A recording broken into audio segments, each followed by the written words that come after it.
தீர்க்க தரிசன வசனமாக இந்த நாளிலே கர்த்தர் சொல்கிறார். நாம் எல்லாரும் கிறிஸ்துவுக்குள்ள இருக்கிறோம், கிறிஸ்துவுக்கு வெளியே அல்ல. கிறிஸ்துவுக்குள்ள இருக்கிற நம்மை பார்த்து ஆண்டவர் என்ன மகிழுவார் என்று சொன்னால், நம்மை வெற்றி சிறக்க பண்ணுவதிலே அவருக்கு சந்தோஷம். அருமையானவர்களே, நீங்க இதை கேட்டுக்கொண்டிருக்கிறவர்கள் படிக்கிற பிள்ளைகளா அல்லது வேலை செய்கிறவர்களா எப்படி என்று தெரியல.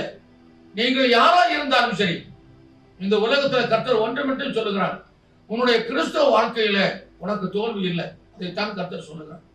உன்னை வெற்றி சிறக்க பண்ணுகிறார். அது மட்டுமல்ல, எல்லா இடங்களிலும் நீ கர்த்தரை அறிந்து கொண்ட அறிவினுடைய வாசனையை வீசும்படியாக, ஆண்டவராய் இயேசு கிறிஸ்துவினுடைய அந்த அன்பை அறிந்து கொண்ட வாசனை, அவருடைய கிருபையை அறிந்து கொண்ட வாசனை, அவருடைய அன்பை அறிந்து கொண்ட வாசனை, அதை நீ வெளிப்படுத்துகிற மகனாக விளங்குற போது உன்னை பார்க்கிறவர்கள் சொல்லுவார்கள், இவன் கிறிஸ்து, அவன் கிறிஸ்துவனுடைய சாயல் அவனுக்குள்ளே காணுகிறது.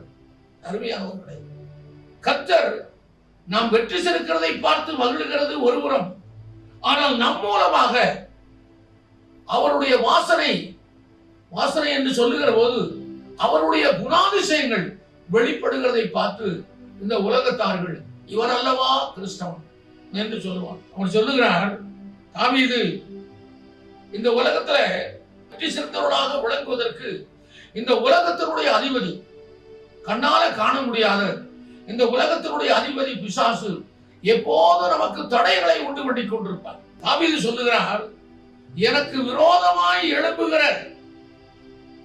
இந்த பிசாசனுடைய கிரியைகளை அவருடைய நாமத்தினாலே மிதிப்போம். பிசாசனுடைய கிரியைகளை, அதனால்தான் சொல்லுகிறான், நீ தேள்களை மிதிப்பாய், நீ பாம்பை மிதிப்பாய் அப்படின்னு சொல்லுகிற போது பிசாசனுடைய கிரியைகள், பாம்பை போல வருகிற பிசாசின் கிரியைகள், தேள்களை போல வருகிற பிசாசனுடைய திண்ணைகள், இவைகளை எல்லாம் காலில் போட்டு மிதிச்சு தள்ளி எறியணும். அப்போஸ்தலன் சொல்லுகிறார், ஏவாளனுடைய மனதை கெடுத்த பிசாசு உங்களுடைய மனதையும் கிறிஸ்துவை பற்றிய உண்மையிலிருந்து விலகும்படி கெடுக்கப்படுமோ என்று நான் பயந்திருக்கிறேன்.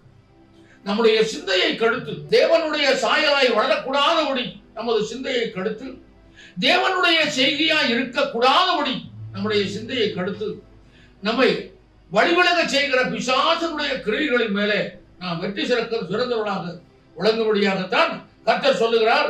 லூக்கா சுவிசேஷம் 10:10 ஆண்டவராய் இயேசு இந்த உலகத்தில் இருந்து சொல்லுகிறார், சத்துருடைய சகல வல்லமைகளை மேற்கொள்ளுகிற ஒரு அதிகாரத்தை கர்த்தர் நமக்கு கொடுத்திருக்கிறார்.